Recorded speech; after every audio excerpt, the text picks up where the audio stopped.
talk now. This MMA, what we talking about? Yeah, you tuned into the pod now. Gonna be hard for you to stop now. Yeah, we caged in. Yeah, we caged in. Yeah, we caged in. Welcome back to another episode of Caged In. I'm your host, DiCarlo. Today we got a very special guest making his return to the show. It is Ozzy Martin. How we doing today, my man? Good, man. I love to hear it. Big weekend for you last weekend at Cage Titan 72. You officially improved to 2-0 as a pro with that first round knockout win over Kenyon Moore. Talk to me about that fight, man. You get out of there with a first round KO. That left hand dropped him. You finish it up with some ground and pound. How do you feel about your performance overall? I was pretty happy overall, to be honest. I feel like as soon as the fight started, I was just fighting my fight, and he was just led to do what I wanted to do, which was just strike the whole time. I knew I was gonna beat him there, no problem. And we were practicing a lot for his clinch and his like pressure forward, but he didn't really get a chance to pressure me. I think I just took the center of the cage, implemented my straight shots, my low kicks, and I just think I had too much for him as soon as the fight started. Yeah, man. And then, obviously a finish like that is pretty flawless, but I know you're always looking to improve on past performances. Is there anything that you wish you had done different or better in there, or is it kind of just a flawless victory that you were expecting? Sorry, I have to let my dog in. He was scratching at the door. Oh, no, you're But fine. honestly, I think that I did everything. I think as well as I hoped, to be honest. I thought I just came out there and I just performed extremely well. I was extremely calm before the fight. I had a really good feeling. I knew I was gonna win, just like I watched the tape, and his style. I think my style catered to it a lot. You know, just if he was willing to strike, so it wasn't. I don't know, like. I expect him to come out and try and take me down at least. But I think that he was just like, I don't know, like it's different when you're in there. Like you watch film, you're like, oh, I'm just gonna take this guy down, and you get in there and you're like, shit, I can't really get close enough without the threat of getting hit really hard. So there's definitely things I could have done better, but overall, like when I watched the fight back, I think that was my best performance by far as an amateur or professional, and like in the interview that I did with Lynch before, I predicted that this would be my greatest performance. I said that stylistically, this was really a really good matchup for me, and also like when I fought Ron Marshall my pro debut, he had a very like awkward style. So like I was on my bike a lot and I was kicking and moving because I really wasn't sure what he was gonna throw next because he had that like if you're a fighter and you're a striker, you know what I mean. Sometimes you go with the like awkward guys and you're like, dude, like what the hell is he gonna send next? Like I could not get a read on what he was gonna do. So he didn't really play that game. So I wasn't really happy with my performance in that fight. But I knew that what I needed to do was fight somebody that I don't know, like he played the game. And once I get somebody to like strike with me like that, I know I can beat anyone. I know I can knock anybody out. And that's just that's the feeling I get, even like when I'm about to fight or anybody, I feel like I could knock anybody out. And that's just something that I've always had, even since the beginning when I was an amateur. I really always truly thought I could put somebody to sleep as soon as I put leather on them. So it just worked out well. Yeah, man. I mean, you said that you thought this was going to be your best performance to date. I saw you briefly after the fight, and we both kind of said, like, hey, man, this might have been your best one yet. Now that you've seen the tape, man, and you look back on it, is it as flawless as you remember it on fight night? Oh yeah, honestly, yeah. The thing is though, like I get hype after my fights because like obviously like the thing is though, I shouldn't get that hype because like I know and I expect and like my coach expects that I was gonna sleep this guy. And he's a good fighter now. Like he was 2-1 from one of the biggest gyms in New England to share MMA. So like I knew like it was a step up in competition and like it was a risky second fight. But like at our gym at No Sosa, like we're trying to like no, we're trying to like fight tougher people because we believe in ourselves so much, and just like our coaches and our manager believes in us. So they think we're ready for the tests, and we take them. And just realistically though, like yeah, I do. I watched that and I really enjoy watching it because I'm like, damn, like everything is like coming together from my like beginning of style for when I fought Brody or when I fought my second fight, my first fight before I was at Gnosis, when I was at Lakes Region Valley Tudo, working with my striking coach Taylor. I still have all those fundamentals, but I was able to add that twist, the footwork, the movement, the V steps, that all the nice stuff that I can do now, that a lot of us do, is from our striking coach Nick and obviously Devin Powell. And I just feel like everything mixed in together, like I just feel like I have it figured out now. Like I know my style so well now, and styles make fights. So it's like if you can adapt your style to whoever you're fighting, um, you know, you have a very good chance of beating them if you're smart. You fight smart. For sure, man. And going in there versus Kenyon Moore, he was pinned as arguably your toughest test to date. Did anything surprise you in there versus him, or did everything kind of go according to plan? No, I knew that I was going to knock him out as soon as the fight started. Too, I knew I was going to knock him out because of just how like I feel like sometimes like when you fight so often, like he fought very recently, or like you fight and you get decisions, you get super comfortable, just like striking and being like relaxed.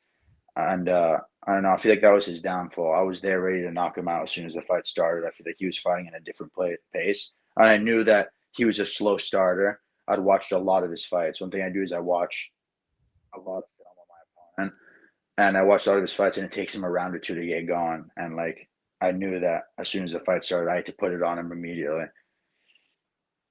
Yeah, man. And all of your wins now, Ammy and Pro, have come via finish.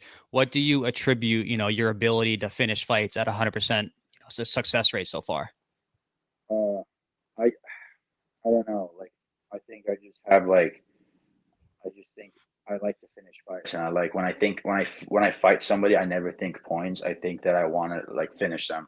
Like I fight I don't when I fight, I don't really think about my gas tank or like points or like stuff like that. I really try to just hurt them like super bad because like we're fighting. You know what I mean? Like you're trying to do the same thing to me, but if I can implement it earlier and like put my aggression on you, then I have a better chance of winning. I'm just like I like striking a lot. Like I really, really I like grappling too, but like I love knocking people out. I just love it. It's fun. And like I just love the feeling I get from it. Like I really didn't get that much of a like hypeness or happiness after my pro debut. Like I really got hype after this one though. Like I got that itch. Yeah, man. I'd say you're pretty good at the striking department too, man. The hands are definitely clean, and they keep looking. The scary part is they keep looking better and better after every fight, man. That's definitely a plus on your side for sure. Yeah. I think that just one thing that differs me from a lot of other fighters, especially in New England, is my development rate and how fast I develop and how I can look one way in another fight and look so much better the next fight. And just like, I don't know, I just think I learn fast and things just like fighting just makes sense to me. So, that's one thing that stuck out about my opponent. I feel like his fight compared from 2 years ago to his last fight, I didn't see really much improvement. So, I develop every single day. I train super, super hard with a great team and I get great coaching too. Obviously, it's not just me, but I get great coaching and great direction. So, when you surround yourself with people like that, like you're bound to be successful. For sure, man. We haven't spoken on the pod since, leading up to your pro debut. You've had that fight, you've had your second fight. Has anything felt different to you now that since you've made that pro turn? Anything mentally more than anything? I think I'm just way more comfortable in every area. Like I'm training full time. Like I'm just like I'm just super, super. I'm just way more comfortable, and I've always trained like a professional ever since I was a young amateur.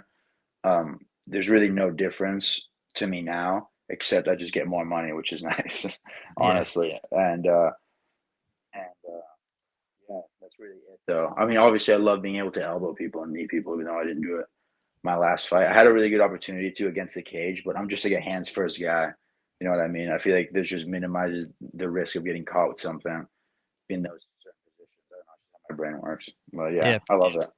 Hell yeah, man. And I know, leading up to Cage Titan 72, you had some trouble, nailing down opponents. You would book fights and then they would kind of fall apart. How frustrating has that been for you, leading up to Cage Titan 72, having some fights fall out, and what's really been happening there behind the scenes? Yeah, um, it sucked, and like it wasn't like really anybody's fault except for like the first fight that fell through was I was supposed to fight Kenyon Moore, but I was gonna take the fight on 6 days' notice. His opponent fell through, and like I was in shape, I was training. I just got back from injury, but like I was like 3 4 weeks into training, and I was like, dude, I feel mad good. Let's take this fight, and I was ready to make it happen. Um, but like the commission there in Connecticut for like Mohegan Sun are like known to be like very strict and like unorthodox, is what I've heard from a lot of people. Hmm. So like did they did clear me. They took my blood pressure initially first, and it wasn't even that bad. It was like a little high, but like 130 something, which is fine. And they were like, "Oh, we'll take it again later." And I was like, "All right, I don't know why you would take it again later." And then they did it right, but they did it like right after I faced off with him too, and like my adrenaline was high and my blood pressure was high, and I was like, yeah, like obviously. So there's just a whole thing, and it was fucking annoying, but like whatever, it's in the past. I got a free hotel room there, Hmm. so like I didn't care. I partied after and chilled in the hotel room, so it wasn't that bad. And then and then I was gonna fight on Combat FC. We had this like 1-0 guy I was gonna fight who was like a undefeated amateur, like would have been a sick fight, would have been my toughest fight today. He was a wrestler, I'm pretty sure, older, like he was like 33 or 32 or something.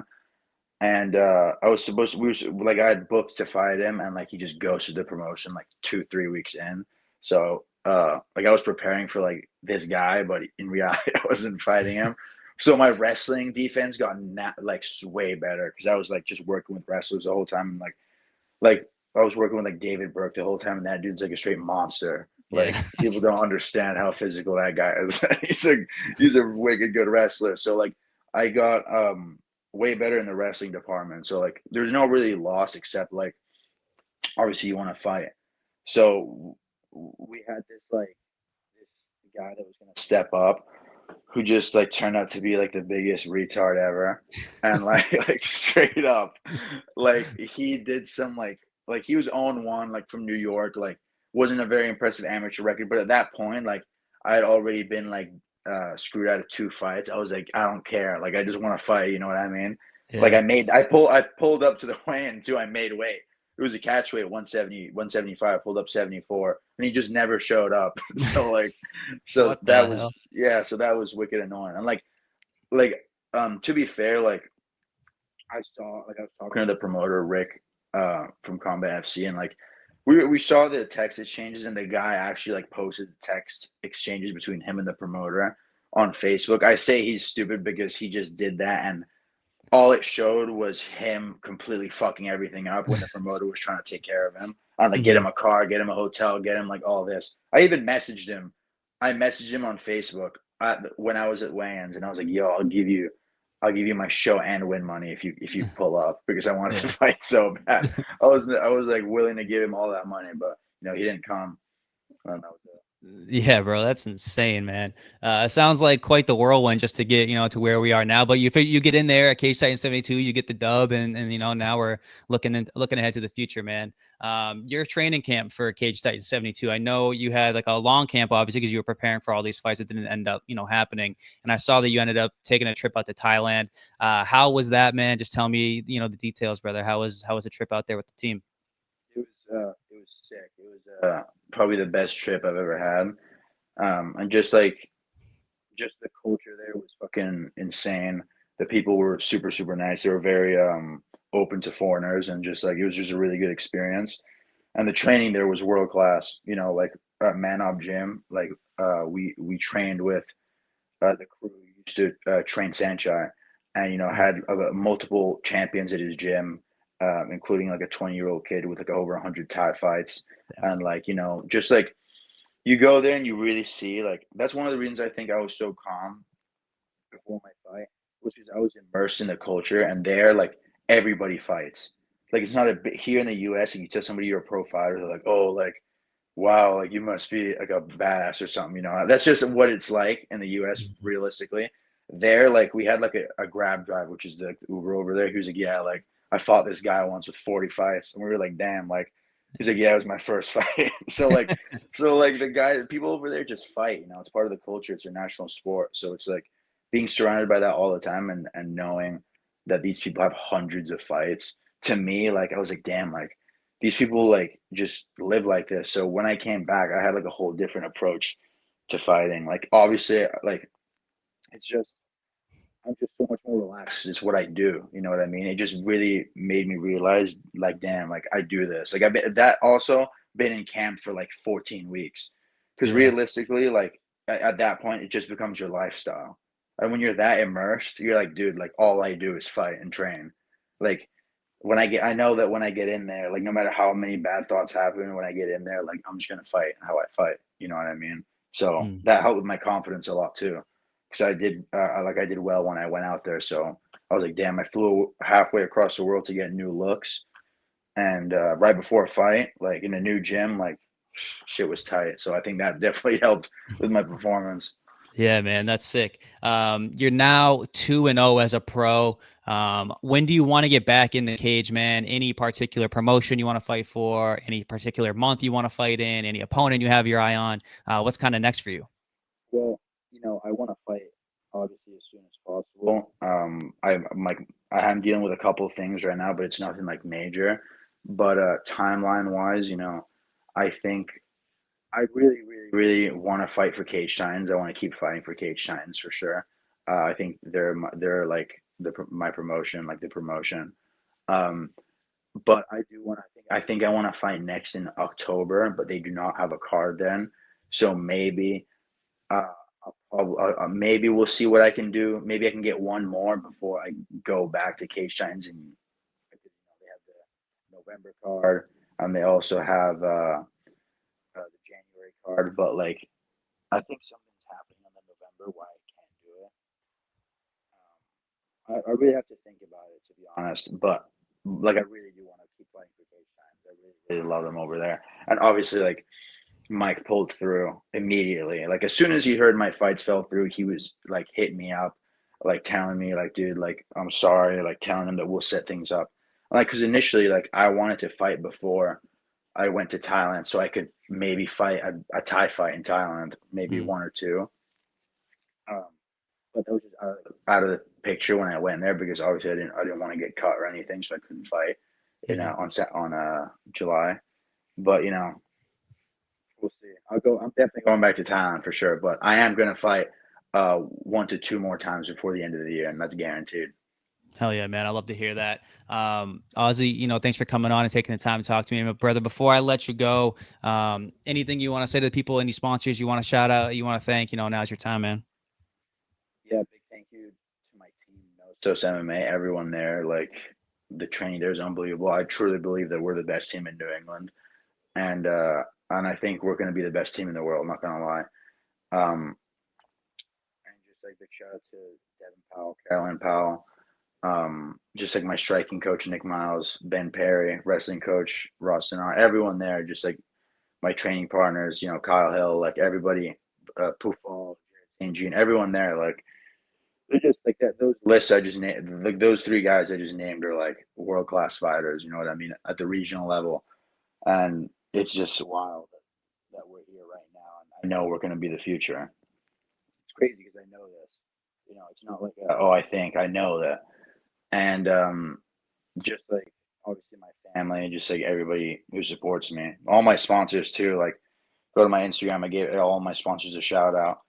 Um, and just like I love this life, and I love doing this so much. So thank you for everyone that supports me because you're just feeding my addiction to this. So thank you so much.